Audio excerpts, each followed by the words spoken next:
It's Manly Beach, one of the world's great surfing beaches, not far from the spot where the first British settlers landed in Australia more than 175 years ago. And even in those hard-living days, landings could hardly have been less comfortable than this.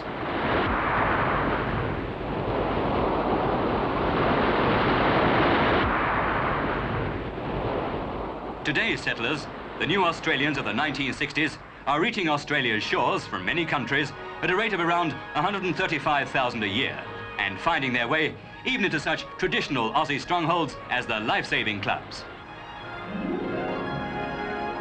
And here's a present-day reminder of how it all began. That first landing of 1,030 soldiers, sailors and convicts in 1788, on a day now called Australia Day. It's the day when thousands more migrants become real Aussies and take the oath of allegiance to Queen Elizabeth II, the Queen of Australia. The day of more than 100 naturalisation ceremonies. To become full citizens, the new Aussies must have lived 5 years in the country and be able to speak English. But it doesn't mean goodbye to the customs and culture they've grown up with. For these Dutch youngsters here being welcomed by the Immigration Minister, Australia is an exciting new land, a land with simple images of the protected koala and the unprotected kangaroo, a land that's a vast continent in itself, with a still largely unexplored outback. The migrants themselves are helping to change the face of Australia. They work on new dams.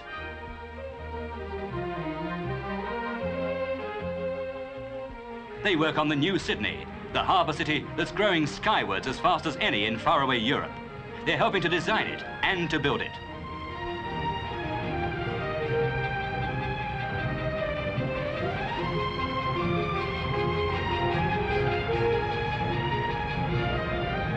This £6 million block in the city centre will house the New South Wales government offices. Its main tower, 34 stories high, the highest in the land. Not for this dogman, the great outback. He's found all the space he wants over the city where 1 in 5 Australians lives.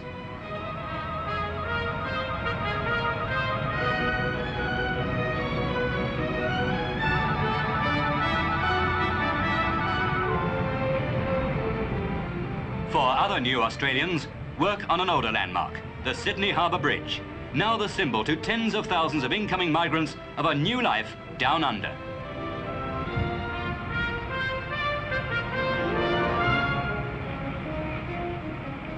He left England for Australia nearly 10 years ago, and here's a Sydney man who hails from Ireland.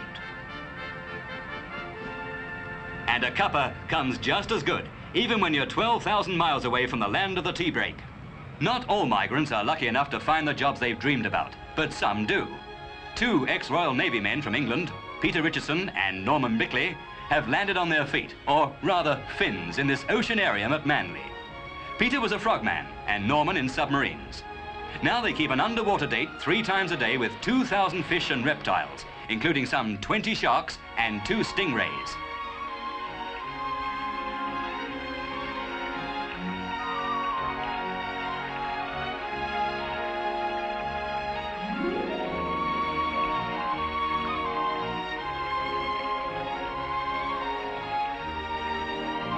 Some of the occupants they feed by hand are friendly enough, and this carpet shark is almost cuddly. But some of the sharks lurking in the tank can't be trusted, and nobody could say these boys were attracted by prospects of a retirement pension.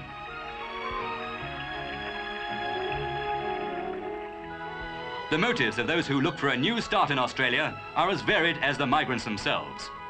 2 million have gone there since the war, 1 million of them British.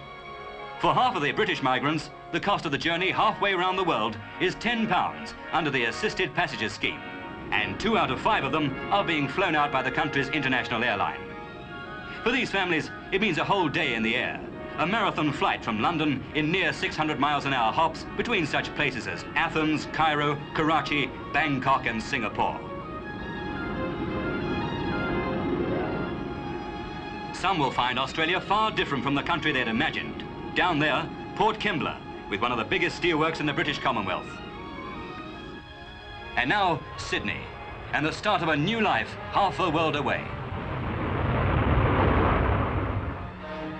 They've come for jobs, a better climate, space in which to bring up their families.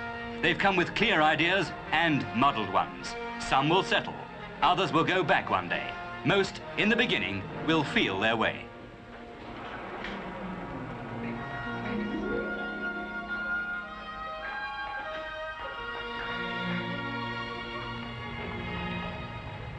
This Australian bank has its own advice department to help migrants not only on money matters and income tax, but also on civil rights, housing, education, and with translations.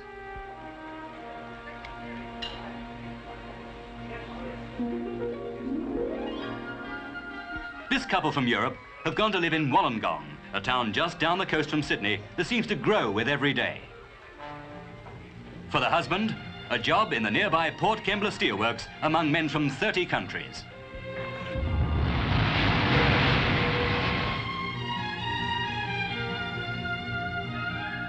And a home with a garden.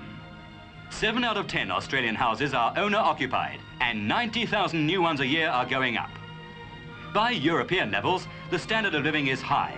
A 5-day, 40-hour week is general, and there are 10 public holidays a year.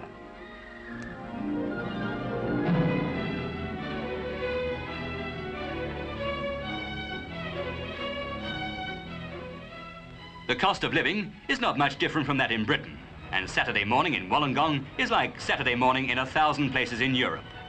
For in this town, 9 out of 10 people are migrants. Yugoslavs, Italians, Germans, English, Irish, Scottish and Welsh, Spaniards and Greeks.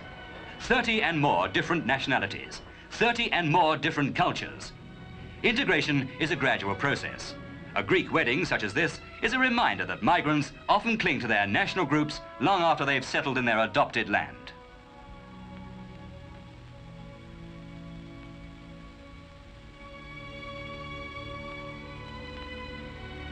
But many can't wait to merge. For tens of thousands, it's back to school, to evening classes in English. To be a naturalized Aussie, the migrant must have what's called an adequate knowledge of English. And that means he must be able to make himself understood in ordinary conversation with Australians. For some Europeans, life in Australia has its own special mysteries, like cricket. Football's different. Even dinkum Aussies are following it now. Cricket's another matter. But who cares who's batting? Who wants to know about square leg and body line when the sun's out? Migration on the scale Australia knows today means a two-way traffic in ideas and habits and tastes. In the bigger cities, a growing cosmopolitan trend.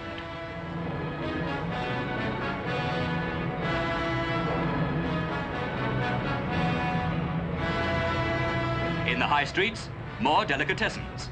And not just to satisfy the food-conscious migrants from continental Europe.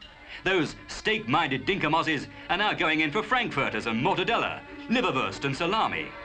One of Sydney's biggest suppliers of continental meats didn't have any authentic Aussies among his customers a few years ago. Today, they buy half his output.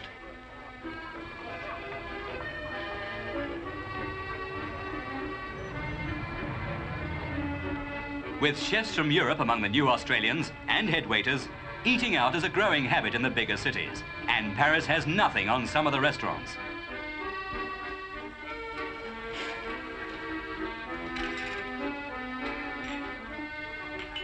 The migrants who find it easiest to get used to Australia are the youngsters.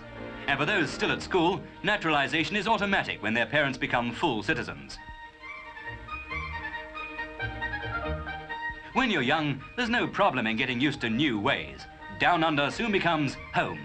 Yesterday, a world away.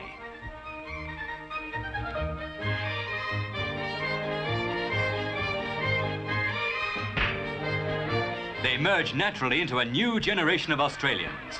They become new Australians in a young country where space, except in the cities, is not hard to find. A country whose population of 11 million today may grow 6 times over in their lifetime. A country in a hurry to make a splash in the modern world.